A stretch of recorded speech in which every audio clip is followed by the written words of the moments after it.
Hello, everyone. Welcome back to another episode of Self-Published Success, a show that highlights forward-thinking authors who chose self-publishing over traditional and found success in doing so. My name is John Feldman, founder of Visionary Literary, and your host for today's show. Our guest today is Steve Miller. Meetings and Conventions magazine calls Steve the idea man for his unconventional, edgy, no-spin approach to marketing and branding. He is the author of 8 books, including 2 bestsellers, his latest being Uncopyable: How to Create an Unfair Advantage Over Your Competition. Steve is also the husband of our former guest, Kay Miller, and today he is here to offer ways in which you can create an unfair advantage over your competition. Steve, welcome to the show. Thank you, John. I appreciate it very much. My smoking hot wife, Muffler Mama Kay, said you were great. Well, if she's listening, she'll be happy to hear that you complimented her. It's what I call her. Well, tell that was such a brief introduction. Before we hit record and going back before, as I was reading up on you and we were having conversations, there's so much. Your background is so extensive. So Yeah. Tell us a little bit more about you, about your background, everything you do, and then what got you into eventually writing the first. But you want me to start with my dad, right? I do want you to start with your dad because that is very interesting. Okay, yeah, because that's kind of where this whole everything started was. Okay. And I'll keep this as short as possible. Back in the late 50s, early 1960s, Chrysler had a car with a turntable in it. Now, for those of you who have no idea what I'm talking about, it was a record player, right? And records are these round black things, and you put them on a turntable, and you put a needle on it, and then it spins around. Well, and it's great. It was great. It was a great technology, but you couldn't take it anywhere. And so somehow Chrysler got this crazy idea that they could build one of those into a car, and so they did. And of course, it sucked. It was just terrible. But a guy named Bill Lear, who was the owner of Learjet Learjet, he decided, hey, we could make a better thing.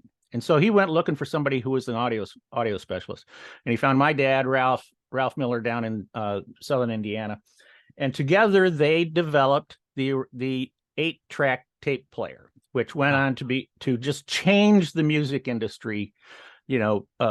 Huge paradigm shift, made lots and lots of people lots and lots of money, except my dad. So that's where that started. But he was the co-inventor, and so that was a great learning experience.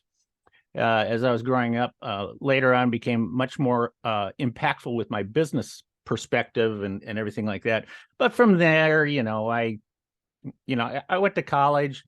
I wanted to be I wanted to play on the professional golf tour. And so I went out there for a couple of years, didn't make any money, but I was out there for a couple of years fighting with the other guys, and quit that. And my college roommate was from an old Hollywood family. And so he was working as a director in Hollywood when I quit. And he said, hey, come and work for me for a while and until you figure out what you want to do. And so he took me in when he was directing the TV show Wonder Woman. And he got me into stunt work. And so I became a stuntman for a short while. But there's a saying in Hollywood that there are old stuntmen and there are bold stuntmen, but there are no old, bold stuntmen. So I realized, that was not for me either. And then, the path just continued like that. I eventually got into sales and marketing, which is all of a sudden I realized, oh, this is where I need to be.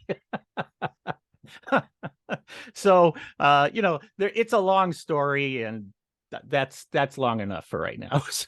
Well, there's so much in there too, and I'm sure that there, even just the Hollywood. It really, what it boils down to, John, is that it when you look at the list, and when you look at the list, you go, oh my gosh, like you said, extensive background. That was very kind of you to say that, because really all it boiled down to was that I found out that I was just completely unemployable. So I had to figure out a way to take care of myself and my family.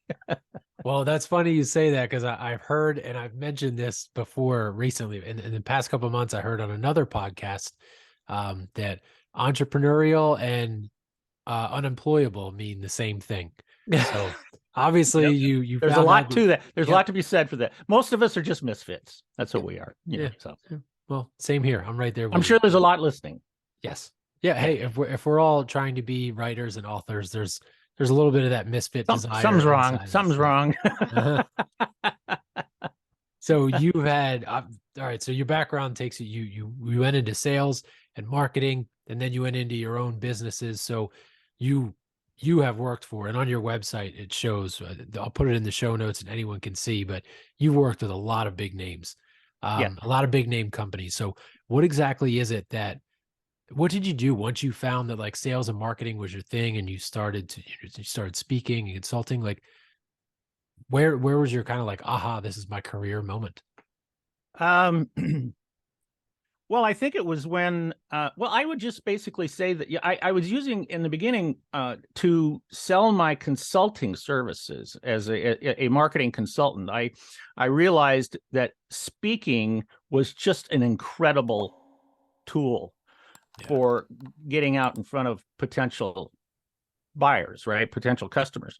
And so and I started like I think most professional speakers, I started speaking at like Kiwanis and Rotaries and, local, clubs like that and small, so associations, state associations and stuff who really had no budget, and they would just, basically pay me a meal or something, and then I would come in and speak, and I would hope that somebody would hire me. Okay. And I would work with people, and I've always had kind of this odd approach. But I think that when I say an odd approach to marketing in general, I think it comes from this very wide eclectic background that I have, is because I have all this. I've experience in professional sports. I have experience in Hollywood. I've experience in I mean, I managed a roller skating rink in Tucson for a while. So I mean, all these different types of experiences in different industries, and so it gave me different perspectives. And when you put that all together, you kind of see things through different eyes. And so I would come up with, I was working with somebody who was actually in the, he was in the cattle, feed industry or something like that. And, and I said, oh, this, I did this thing back when I was, working in Hollywood for somebody, and blah, blah, blah. And we tried that, and it turned his company around. It just completely turned his company around. And because he was really not doing well, and he wasn't sure that his company was going to survive. And when he called me and he said, "You saved my company," Wow. that was the moment. That was the turning point where I realized I can help people, and I can make a living while I'm doing this. And it was huge. It was just huge. Kay and I talk about that moment a lot. Yeah. And that's all if anyone who writes nonfiction, you have an idea, you have a way to help. That right there, what you said, that's what we're all looking for. That one Right. moment where it's This like, is oh, not coffee, by the way. I just want to make sure you know that. so we're all looking for that moment. And like, that's Yeah. it. You found it. You're like, oh my God, like what everything I've put together is actually helping. I can make a living doing this, love what I do, and make an impact. So fast forward a little bit from there. So you have 8 published books, 5 Right. are self-published, 3 are traditionally published. Your first book was published by McGraw-Hill, Yes. very big publishing company. So walk us through that story. How did that happen? Well, yeah. Oh, how did that happen? Well, we actually had a friend of ours, Henriette Klauser, who was a very successful author. She'd written a couple of bestsellers. Her focus is on teaching people how to write. And just fantastic author, very successful. And one night she and her husband were visiting us, having dinner at our house. And she said, "Steve, when are you going to write a book?" And I just kind of, yeah, I'll write a book, right? And she said, "Look, take me into your office." Well, back then my office was basically a closet in our apartment, and so I take her in there, and she sees my collection of books that I've got on my shelf, and she says, pick out your 3 favorite books." And so I picked out 3 books, and one of them I think was called copywriting or writing for business or something like that. And And she said, so you like this book? I said, yeah. And she said, okay, here's the publisher. It goes McGraw-Hill. She says, you're going to call them on Monday morning and you're going to ask who edited this book. You're going to ask to talk to him or her. And when they get on the phone, you're going to say, I have an idea for a book. And here it is. And would you like to see a proposal? And I said, okay. And she says, and then you're going to call me and tell me how it went. And I thought, oh, okay. So she's going to hold me to it. Right. So Monday morning, I go through this thing, I'm trying to get myself to dial that number it just hurt. It was so hard to do. And, I call and they, this nice woman, answers. And I ask her the question, do you know who the editor is? Oh yeah, that's so-and-so. And Harry, oh God, I can't remember his last name. Anyway, Harry Briggs. And she said, and I said, can I speak to Harry Briggs? And she says, oh, sure. And she puts me through and he goes, it says Harry Briggs. And I said, Mr. Briggs, oh no, I didn't. I said, Mr. Briggs, my name is Steve Miller. And I've got, blah, blah. And he says, hold on, Steve. He says, I'm actually in a meeting right now. Can I call you right back? And I said, okay. And I gave him my number and hung up. And I thought, okay, I'll never hear from this guy ever again. Right. And 10 minutes later, he called me and he said, so what do you got? What idea have you got for me? And I said, I have an idea on trade show marketing. I said, because I'm really, really good at trade show marketing, and most companies suck. Would you like to see a proposal? And he said, yes. And he said, when can you get it to me? And I said, I don't know, 4 weeks. And he goes, sure. And somehow I put together a proposal for him. And 2 weeks after I sent the proposal to him, I had a signed contract for my first book. So, that was it was a crazy story, but it worked out being great because it was really the only book in the world that really gave the how-tos of trade show marketing. And I came from the background of being in sales and marketing and working with companies. And so it went on to be a bestseller in the business category and marketing. And, and it changed my life, completely changed my life. So, at that moment, I figured out that not only was speaking such a fantastic tool, but the book created so much credibility for me that, it was unbelievable. So, and then we went on and then started to figure out the idea of self-publishing. Because, and if you don't mind me expanding on this just a little bit, but, I did not see getting published by McGraw-Hill as making any money on royalties. Okay. Now, the fact of the matter is that, this is what 2023 that we're doing this interview. And that was 33 years That's ago. great. That book was, it's still out. And if you go onto Amazon, you will still see how to get the most out of trade shows for sale on Amazon. Please do not buy that book. Now, the reason why I say that is that we only did one update on it, and so now it's so out of date. I don't know why they're still selling it, but it's so totally out of date. I mean, I'm predicting this thing called the World Wide Web. All right, I was predicting it, and in the book, and so anyway, but the point being that I've made a little bit of money off of that, off the royalties from that. Okay, but I hate to say this, but this is 100% true. But I made several $1 million as a result of that book from speaking and consulting. Okay, and then through that, Wow. I made connections where when I wanted to go to my next book, that's where Kay and I sat down and I said, I think if we self-publish, we can actually make money off the book. So that's what we did for our next 5 books. We're all self-published, and we, oh my gosh, we sold tens of thousands of those things. Yeah. Yeah.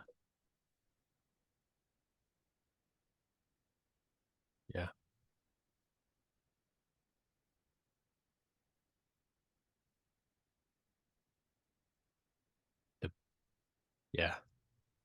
Yeah.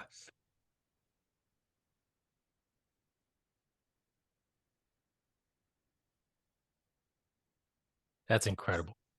Well, that's an incredible story. It was just actually being looked able down to upon. just McGraw-Hill is a big time publisher. So just to be able to say that you were published by them is a very cool story to say, but it also, what you've said after that highlights the fact Yep. that, again, back in, 33 years ago, self-publishing Right. wasn't exactly the option that it is now. It wasn't so widespread. People didn't know about it. It wasn't as simple.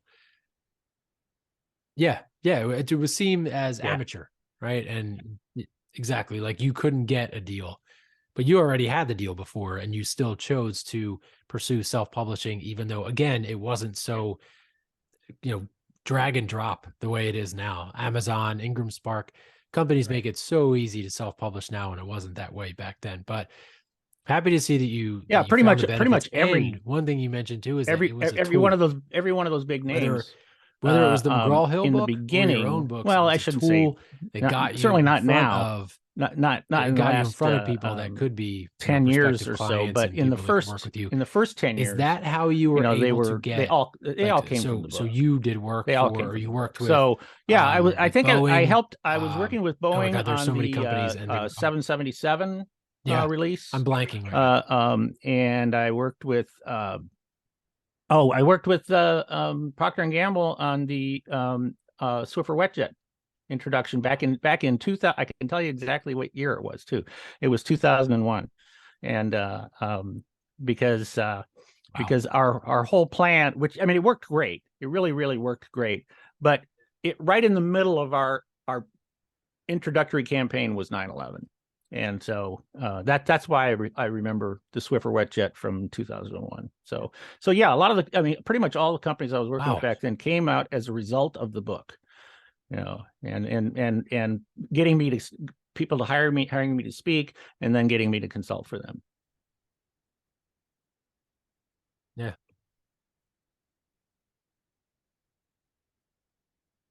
No. Cool. Here's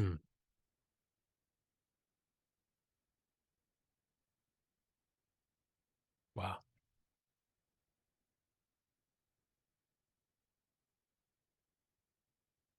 Wow. So was it basically the book being out?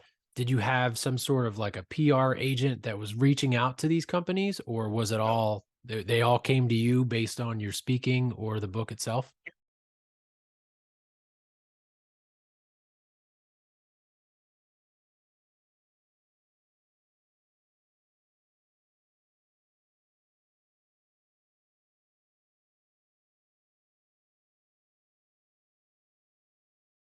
and here's where and here's the secret sauce. What I realized when I was speaking was that when if I'm speaking in front of an audience of Rotarians, for example, in Seattle, and there might be 200 people in the audience, something like that. Well, I've got an audience of 200 potential buyers out there. Okay. But then what I found was that if I spoke to a trade association, like a state trade association, I spoke for the Maryland Restaurant Association. Okay. And as a result of and yes, I was in front of a whole bunch of restaurant owners with them, but I was also in front of the executive director of the state association, okay, who knew 49 other state associations, okay, and was able to connect me with them, where I ended up speaking to, I think it was like 23 of the other state associations. Wow. And then that connected, and then they connected me to the National Restaurant Association, where I then went and spoke at the national convention, and then I'm in front of then I'm in front of companies, like Sara Lee and Pepsi and these guys, and that's where I get these clients. See, so that's the secret sauce, is that if you have if you can find something like a trade association. Trade associations to me are really the secret sauce of speaking and growing your business if you want to be a consultant. And take my word for it, there is a trade association for everybody. I mean, I have spoken and ended up consulting for needle art, knitting and all and that stuff, right? And there's almost and there are tons of state associations for that industry. Wow. And for those people. And I was always just amazed at how many associations there are. There are thousands of associations in the United States. And so that was also the secret to how I sold so many self-published books, was because once I started getting connection with these guys, I started to realize, you know what, I now have an audience for books. Yep. Right. And so I did this very smart thing. I've been saying for years, if you can make a connection with an association, like, and so, like, for example, I will use the Association for Manufacturing Technology in Washington, D.C. And they own a trade show called the International Manufacturing and Technology Show. All right. And they're connected to associations around the world and everything like that. And the show in Chicago has like over 100,000 people attend the show, and a couple thousand exhibiting companies and things like that. So I approached them one time and I said, hey, what if we wrote a book, a short, quick book, just for your exhibitors, your 2,000, 2,300 exhibitors, and that you give to them, and it will teach them how to do a better job of exhibiting, at the show, right? Yeah. And happy exhibitors are happy customers of the association, because the exhibitors pay for the darn thing, right? We all know that. I mean, if you understand the trade show world, that's how trade shows make money. It's off the exhibitors. And they said, oh yeah, that's a good idea. What would be the topic? And I said, I don't know. How about how boothmanship? How a staffer should work the show? And they go, that sounds great. How much is it going to cost? I don't know. I said, but let me get back to you, right? Yeah. So Kay and I started doing our research on self-publishing. Now, this is back a long time ago, right? Yeah. We didn't have this stuff, right? So we finally figured out how to get it printed, how to, all the stuff you needed to get, right? Yeah. And we said, all right, I will write a 96-page book, and we figured out that we could print these books. If we could, for 1,000 books, we could print them for, like, I don't know, a $2.50, $3, something like that at that time. And I thought, okay, this book would probably sell for, $8.95, right? Retail for $8.95. So I go back to the association and I said, if you buy 2,000 books, I'll sell them to you for $4.45. And but you need to pay me a 50% deposit up front. Okay. All right. Yeah. They go, yeah, that sounds great. Yeah. So I get a 50% deposit, which more than paid for printing the book. Yeah. I was already in the black, and I had not written word one on this book. Yeah. Right. And so, we take that idea for that book and we go around all these other associations, because who had trade shows, say the same thing. Yeah. Say the same thing. And then, and I think that first book, we probably ended up selling like 25,000 copies of that first book, at somewhere between, $4.50 and maybe $6 a book, which was, a discount off of what the retail would be. Yeah. And, you can go on to Google, onto Amazon, and you can see some of these books, some of these some of these small books, they're still being,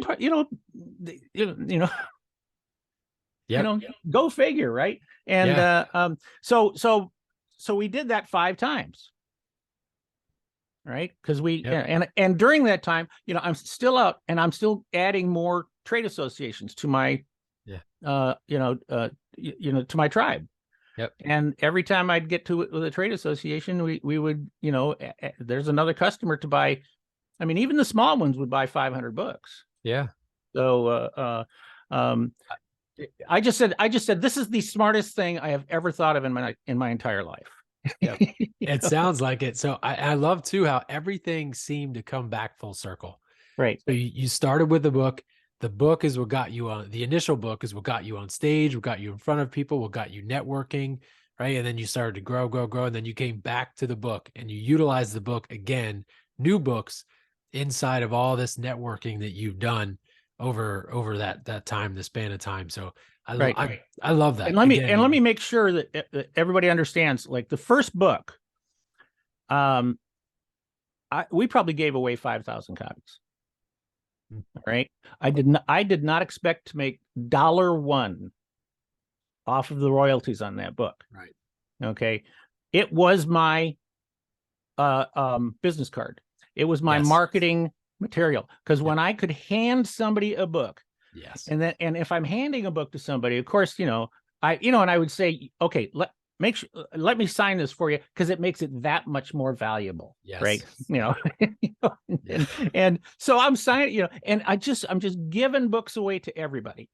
And I didn't care who I gave it to, because you never knew who it was going to end up, whose hands it was going to end up in, or something, and right. we just gave them away. It's a calling card. It's a fantastic marketing piece, even today. And especially today, when self-publishing is so much better today. Yeah. And you can get books faster, well designed, cheaper than I was doing them, back then. And I have lots of friends and people, like on social media and stuff, who talk, they reach out to me for advice, because they say, oh, I'm self-publishing my book, I want to make sure that I'm making some money off of this. I say, no, you're not. No, you don't. No, you don't. And they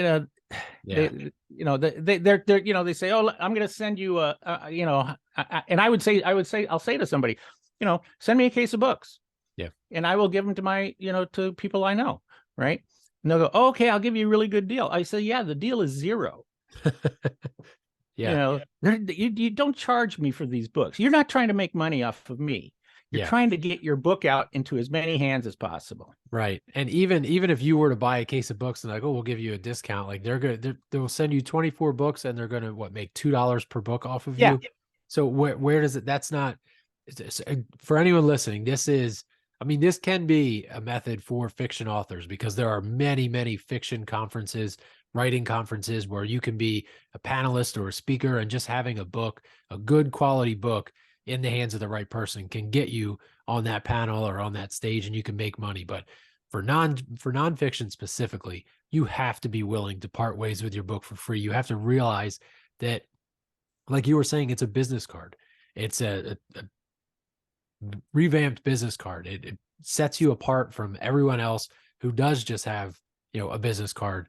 And if you get it in front of the right people, you can get yourself in front of the right people from that. And then just your story, Steve, just going through, getting on stages. We figured out that at the very least, very least, when I would give away 100 books, I'd get a speech. Right. And that was a very low expectation. Okay. Yeah. So 100 books, which cost me $300, to print. All right. And then, okay. So if I'm mailing it to them, it's going to cost me another couple bucks. So let's say it's $5 a book. So it's $500 that I'm putting out. But I'm going to get a speech. Well, even when I was a medium level speaker, I was getting over $5,000 a speech. And then years later, went up over $10,000 a speech. I don't care how many books I give away. Right. I will trade $500 for $5,000 every day of the week. Exactly. Don't get those blinders on that say, oh no, I can't, that's costing me money. Yeah. It's called marketing. It's called sales. It's called, it's what it is. Advertising. Yeah. It's difficult for some people, beginning authors, to realize that just getting out of the headspace where it's all about book sales. It can be about book sale or book reviews. That's important for like social proof. But when it comes to book sales themselves, don't concentrate on the $1 or $2 that you're going to make on each copy. Think about the bigger picture, like you were saying, the consulting gigs that come with it, the speaking gigs, so many different areas where Well, you and can especially now with content. the internet. I mean, it's just Yeah. nuts now because I'm talking when my trade show book came out, there was no internet. Yeah. Okay. That was 1990, right? The internet, I got my first website in 1995. Most of the Wow. people on here weren't even born in 1995.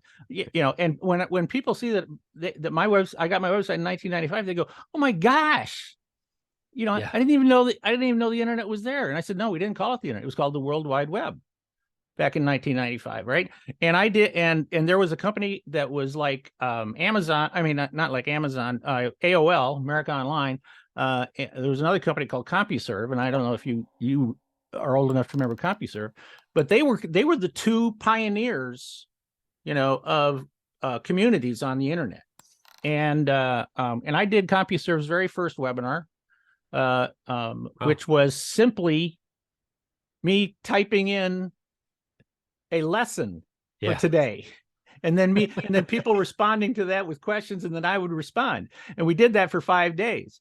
Wow. And that was like the first webinar ever on CompuServe. From there, and because of my background in with Hollywood and stuff, and my dad and stuff, I'm very, very adept at radio and TV and broadcasting and stuff, and that type of stuff. So even when the internet started, I started doing online programs. Yeah. Right. And so I've probably done over 1,000 Wow. programs and interviews like this, Yeah. in the last 20 years. So and now not only do I get to do have these great interviews with people like you and help people like your listeners, viewers, because I just desperately want to help them, but I can also, I'm also getting paid by these big companies. Yeah. Kay just did a big program for Freightliner for their Wow. salespeople. Okay. Wow. And because they read her book. Yeah. Right. So And important. they said, "Cool, do this for her." Well, now that's turning into a series of programs that will probably also turn into a live day-long presentation in South Carolina for her early this year. Yeah. And so you see, this stuff all just snowballs. Yep. But it all came from a book. It all came from a book. For both of And you. books are spectacular promotional tools. Yes. And yeah, so just do it, people. Well, speaking of books being great and being promotional tools and giving away free books, Yeah. you have been so kind, and I will put the link inside the show notes here, but you have a free copy of Uncopyable for all the listeners. So thank you for that. Yeah, Also, that comes with that. free PDF. Yeah, free PDF and your Stealing Genius secrets. So can you tell us a little bit more about Stealing Genius? Well, okay, I actually kind of hinted at it earlier when I talked about the guy in the cattle industry who I took an idea from a roller skating. I think it was the roller skating area. But anyway, when the 8-track was being produced, my dad and Bill Lear decided to make it in Japan. Now, back in this is early 60s, okay? Well, back in the early 60s, made in Japan was junk. It was crap. So they needed to make sure that they built a quality product. And there was a consultant working out there in Japan, because he couldn't find companies in the US to hire him, whose name was W. Edwards Deming. And he became the father of the total quality management movement. Now, most people don't have any idea who he is, but he's very famous. He is famous in engineering circles and things like that. And he's very, very famous in Japan. They actually have an award over there now called the Deming Award and stuff. So so they brought him in to make sure that there was quality built into the 8-track tape player, right? And my dad's idea of spending quality time with his, young teenage son was to drag me on trips with him and Bill Lear and Edwards Deming, which was the most painful period of my growth, being with these three old men. And but there was one that and Deming just talked all the time. He's always lecturing, Yeah. even when we're at dinner, he's lecturing, right? And there was one thing that he said, he kept saying over and over and over and over again. And that was, he said, the problem with most companies, and especially in America, is that they are not imaginative. They are not innovative.